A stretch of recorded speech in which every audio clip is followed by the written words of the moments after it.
A lot of experience. Good evening. My name is Matt Lawless. I serve as Scottsville's town administrator. You're now viewing the meeting recording and meeting stream for the Scottsville Architectural Review Board meeting. Today is February 2nd, 2023. Our meeting this evening is held in compliance with Virginia Freedom of Information Act and the state's open meeting laws. The meeting is held physically at the town office, 401 Valley Street, and the public has opportunities to attend and participate both here physically by calling in on the phone and through the Zoom stream. Our meeting is still assembling a quorum and coming to order here. I'll mute this line for about 3 minutes and we'll resume the recording at 7 p.m. the local time here, posted for the start of the meeting. You can skip ahead on your recording by 3 minutes to see the start if you wish. Thank you.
The ARB meeting of Thursday, February 2nd, 2023 comes to order. Do I have any motion to approve the minutes of last I move to approve the minutes. That was my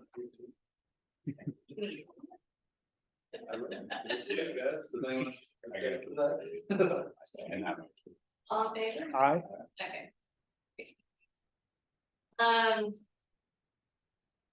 Oh, I skipped agree to the agenda. There is something I'd like to add to the agenda for old business. which is the Dollar General project and, Tiger Fuel, because I'm curious about Oh, sure. where we are with that. Anybody else have anything to add? Okay. What was the first one? The first one was the Dollar General, Okay, and the second was Tiger Fuel. all right. Thank you. Matters from the public. I would like to speak, if that's okay. Yes. I'm Dan Briscoe, a town councilor, although I'm here as a citizen.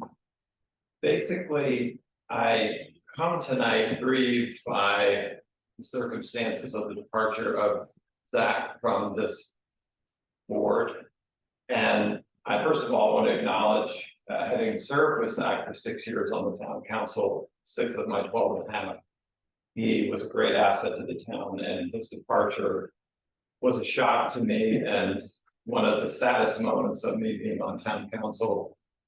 Being a part of working with Zach was a great honor, and so I just thought I'd come here and say, as a architectural review board, I'm sure some of you were shocked with Zach's resignation, and as I was, and I just wanted to say, as you move forward and as you plan, I just wanted to acknowledge that as a citizen, that the ongoing work that you do is really important to the town, and the town's future is something that's obviously very important to each citizen, and the town is appreciative of what you do in despite, even in the light of a very unusual circumstance. And so that being said, I just wanted to encourage you in your work and thank you for it. Well, I do appreciate that. It was, yeah, it was certainly shocking and unexpected. Yeah, and so, you know, I've worked with Zach he came on a year into my time on council, so worked about 3 years-ish together, and yeah, we worked rather closely together, and it was surprising. Yeah, but I really appreciate that personally, of, you know, because we did put a lot of time into the comp plan, and as planning commission, we had put a lot of work. So just as a public servant, as we all are, because we're appointed, elected, is not easy to devote so much time to different areas of the town. And working on this committee, I know meant a lot to him, so I can't speak all for him, but I know that he would often speak happily of the time that he's been here. So just so I would thank you all, keep up the good work. You all have a good meeting. Well, Dan, I'd Thank you, like to Dan. respond to that. Sure. I really appreciate you coming and saying that, because often, being on the ARB can feel as though, the community thinks we're the bad cops. And it's nice to have, positive encouragement, from town council, the town council members such as yourself. I always appreciated the levity and the professionalism that Zach brought. And I think that's really unusual, and it will be missed because it's hard to have levity in such roles. So thank you for voicing your thoughts both about him and about the ARB. It's greatly. Well, you're welcome, and just to say, I'll stay in the role of a citizen and simply say that what you all do may not make everybody happy. I can say for sure as a town council, I do a good job of not making everybody happy. But what you do needs to happen. You know, good public policy is what we should do as a town, whether it's on this committee or on any other committee. So thank you for doing that. And it often goes unheralded, and at times you get blamed for things that you just have to do. So that being said, I appreciate all that y'all do. I hope you all have a nice evening. Thank you. Thank you. Take care.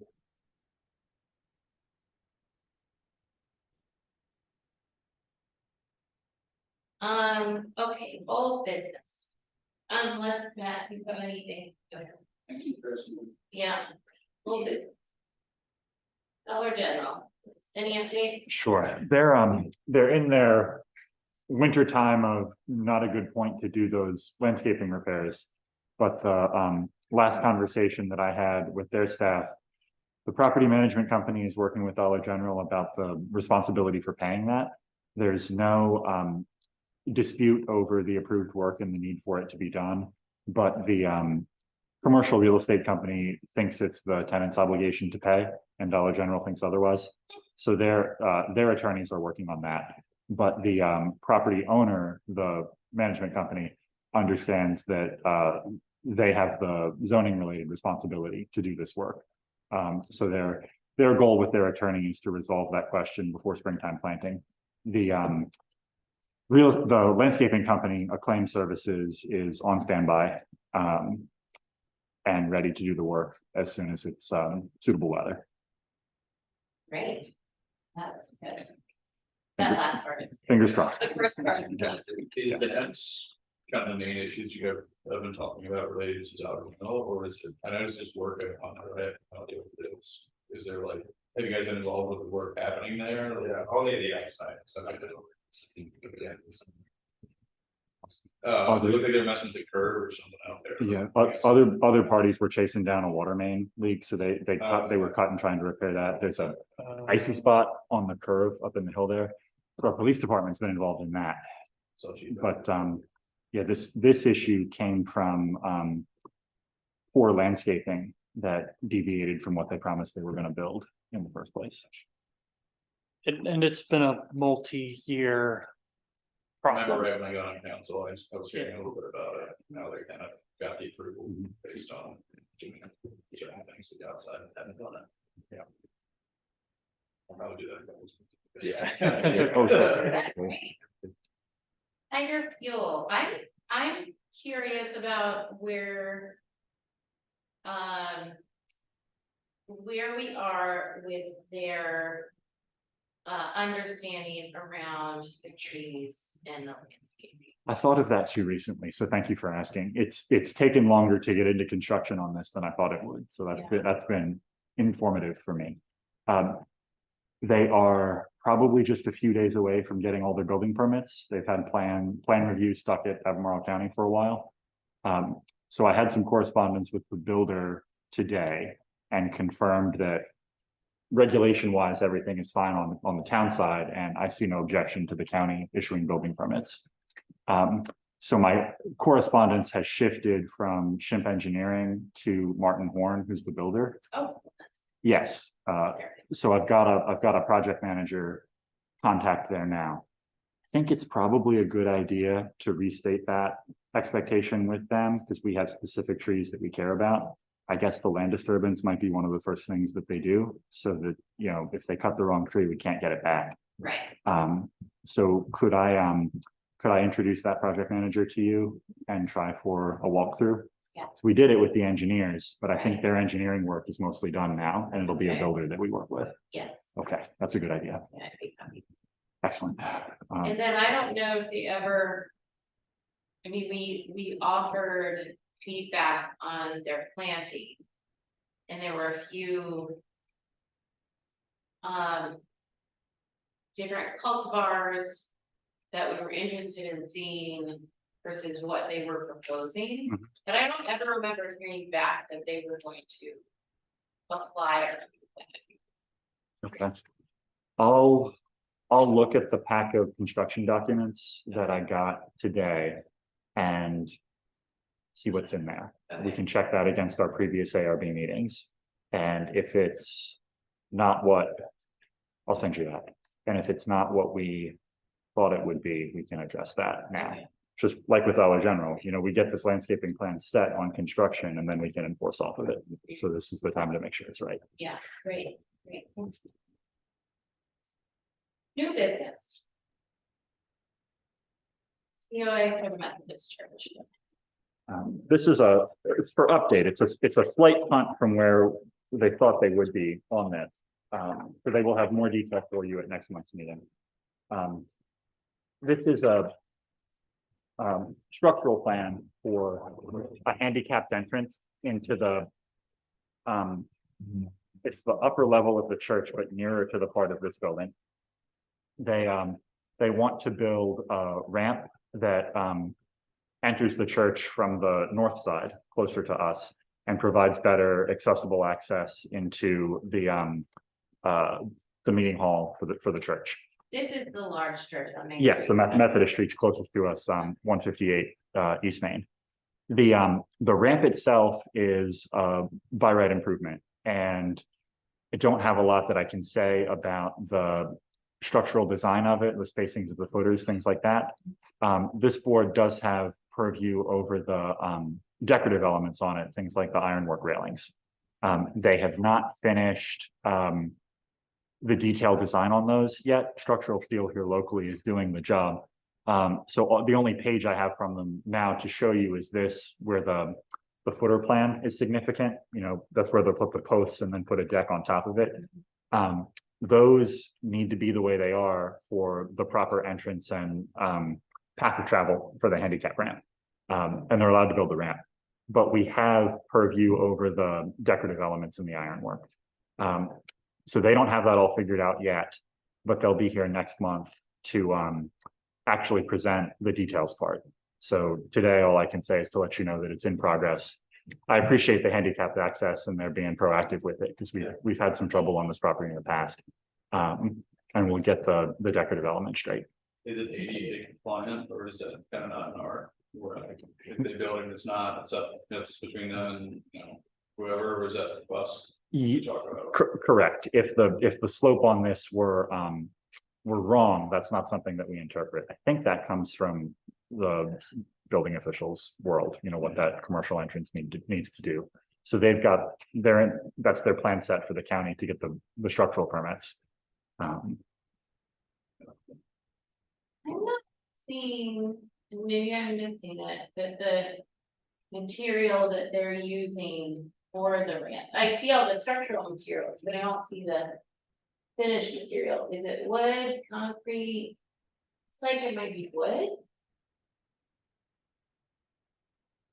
I guess my question would be, do we have any purview over that, or is that? Oh, maybe it's. Steel plates? They said structural steel was their main contractor, so yeah, I would look for steel decking perhaps throughout. Does it say there? Well, it says,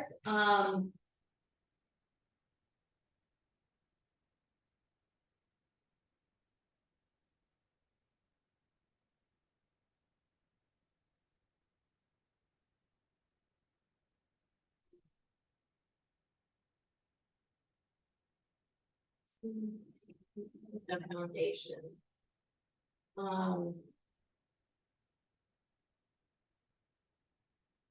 We have a That's your. joist, but, oh, yeah, so it looks like it's a steel plate. That would make sense, like a exterior staircase or a fire escape. Mhm. Put the steel beam in the footer and then deck and railing on top of it.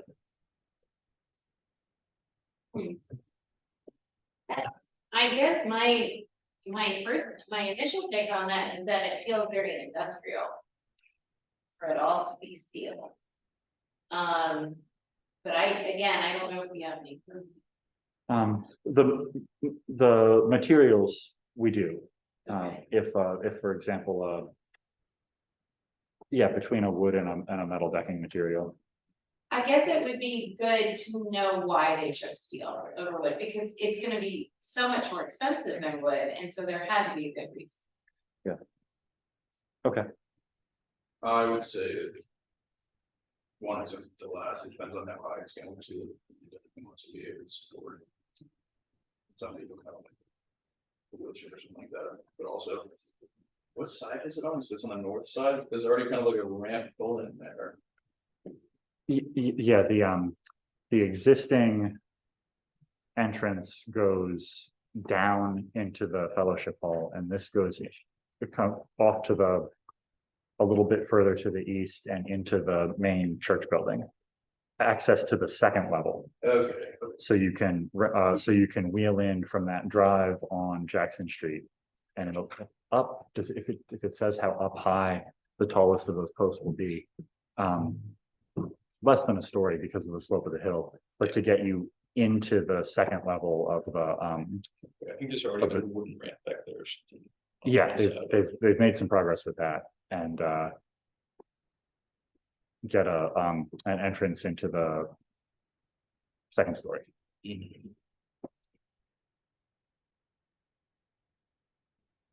For us, we would just want to see what the design is. Okay. So the design of the railing and, you know, the design of the ramp.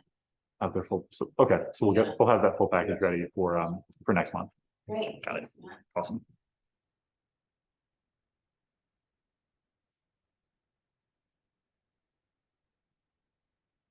Tell them this is. Yeah.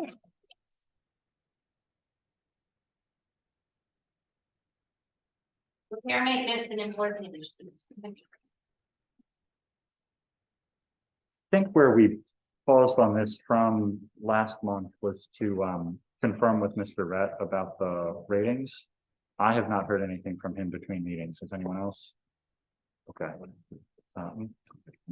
This board, its main enforcement activity of the year is to inspect all of the historic condition properties, and if those are in poor condition because of decay or holes, something that looks like it's not going to be preserved, we take legal action to make sure that those are fixed.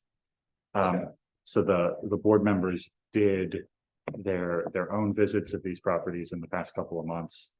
John Rett is our consulting architect, so that he was going to give a second opinion on all of those before the board ruled them as poor condition and officially started the outreach and enforcement work.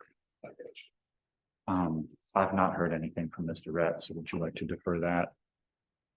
You want me to reach out to him? Sure. Okay.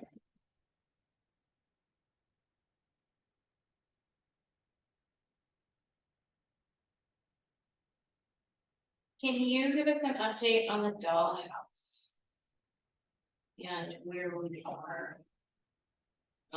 With, I've seen some work continuing there, but like you saw in your inspection, some of the repair work that was in progress is not actually addressing what makes it poor condition. So so you found the continued poor condition based on what you saw. It will need a renewed certificate of appropriateness with the owners to refresh what their plan is and make sure that they're correcting the right issues. So I've not heard anything else from them about their intentions, but where are we with? What's the term, the lawyer and sending them, or there's a better term for that, but Not arbitration. litigation. yeah. We served the final notice and I'm sorry, my brain is. The property was put on the market for sale and some repair work began. Right. I'm sorry, I don't remember if I don't remember what if we approved a COA or what specifically it said. I think, and you all correct me if I'm wrong, I think we paused. Is it litigation? Sure. We paused litigation because we saw they were doing work. However, now we see that the work they are doing is not the work that impacts the structure. Right. And it is still for sale. Mhm. And so I think my question would be, how do we move forward? Does that sound right to you all? That was the one where they showed up a little bit late and had a special session. 2 meetings. So we, That's right. I wasn't there. yeah, Matt was in Richmond. We approved a COA and we discussed conditions. We can go back and look at that, and then I'm kind of out of my wheelhouse on what steps are once we had that COA. Okay. And I don't know all the details on the dollhouse, going off of what you mentioned has been worked on and not worked on. That certificate is active for a year. So that provides, a repair plan that you voted on, that they can be working on. Because of its sensitivity, I might check back in and be clear with that applicant what work their certificate covers, and make sure they know here are the structural things that we need to clear this up legally. And we haven't seen the most important parts of it to us getting worked on yet. So I would hate for a year to go by and our problems not be solved. Right, Okay, I'll check in with them. I saw them around recently, and they've been out working in nice weather days. yeah, Sure. yeah, But that keeps it on pause for the litigation part of it, because Okay. they did what they needed to do and got an approved plan. okay, Yes, okay, thank you, because I Okay, wasn't there that's for that. I didn't remember. Okay. yeah. Is that kind of been talked to about the other properties or the other homes on this property? I don't know if there's anything. Well, I believe you might not be thinking of the same one. The ones. Has the, Right at the dollhouse. Yeah. okay, does he own the one to the left of the dollhouse? I know it's to the right. Mhm. Okay. We've had some other kind of nuisance complaints on those properties. Damage, but also Right. like. Getting a little bit. Right. This is the place to do that. It's Just curious. it's tricky. Those for ARB purposes, those buildings are in fair condition, not to the same level. Okay. But I've occasionally contacted health department resources about unsanitary conditions. And that's a tough one for, what kind of nuisances need what cleanup authority. Maybe we can use this as a tool. For the dollhouse and kind of say, we'll express more leniency if you show an effort to. I have no Getting things idea what you fixed. guys want to do with this, but Um, if you maybe if you straighten up this one, we might. Ease off this illegally for a little while, I don't know. Well, the reason we chose legal action with the dollhouse was because of its prominence in Scottsville history. And we felt like we were choosing between that property and another very poor property. Right. And settle it on which to essentially move forward with the court. Right. And we settled on the dollhouse because of its historic prominence. And also the length of time that it has been an issue. We're talking like 4 or 5 years. Yeah, it's been a significant amount of time of poor conditions. So. Yeah. So it may be hard to kind of use the other properties as a way to give more leniency, because the other properties don't have the historic value that the dollhouse has. I do know that Matt has been doing work around essentially the trash in the yard. Mhm. And I know that Zach was very interested in the town council, and you may know more about this than I do, about the town council adopting the flood ordinance and utilizing that for those adjacent properties. Because those adjacent properties don't necessarily have the historic value, but they are within the HOA.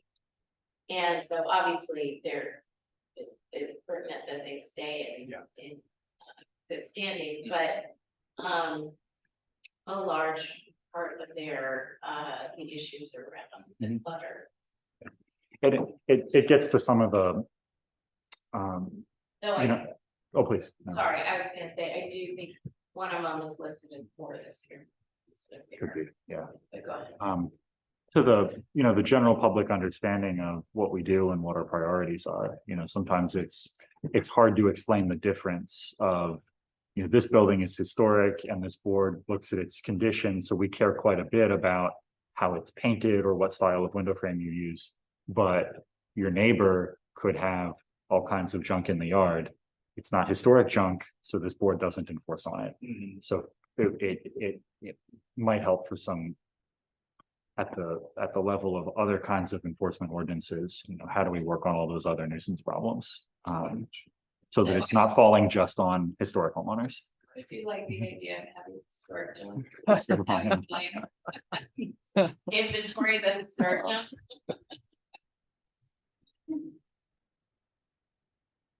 All right, so I will reach out to John about those board meetings. Anything else in the inventory that we need to touch base about? I'm okay. Nothing else came out from the last town council meeting, or I haven't had anything proactively. Okay. Great. Yes, that's it. I mean, that 30 minutes, yeah. record. Motion to adjourn would be in order. Move to adjourn. All in favor? Aye, All right. Thank you, board. thank you. Thanks. See you. Next one.